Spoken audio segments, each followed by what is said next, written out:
Spain நாட்டில் Barcelona என்ற நகருக்கு அருகில் உள்ள துறவற இல்லத்தில் இயேசு மரி சூசை என்ற திருக்குடும்ப பக்தர் ஒருவர் இருந்தார். புனித சூசையப்பரை வழிகாட்டியாகவும் அடைக்கலமாகவும் அத்துறவி வணங்கினார். ஒரு நாள் அத்துறவி அலுவல் காரணமாக நீண்ட தொலைவு சென்றபோது வழி தவறி சுற்றி திரிந்தார். அந்த கொடிய காட்டில் மக்கள் நடமாட்டம் இல்லாததால் பயம் கொண்டு அவர் தூய சூசையப்பரிடம் கெஞ்சி மன்றாடினார். அப்பொழுது தொலைவில் ஒரு முதியவரும் ஒரு பெண்ணும் சிறு குழந்தையும் எதிரே வந்து கொண்டிருந்தனர்.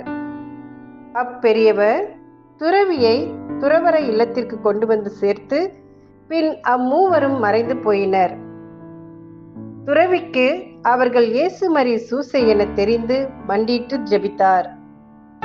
நாமும் வான் வீட்டிற்கு செல்லும் வழிகாட்டியாகவும் அடைக்கலம் அளிப்பவராகவும் புனித சூசையப்பரை தெரிந்து மகிமைப்படுத்துவோம்.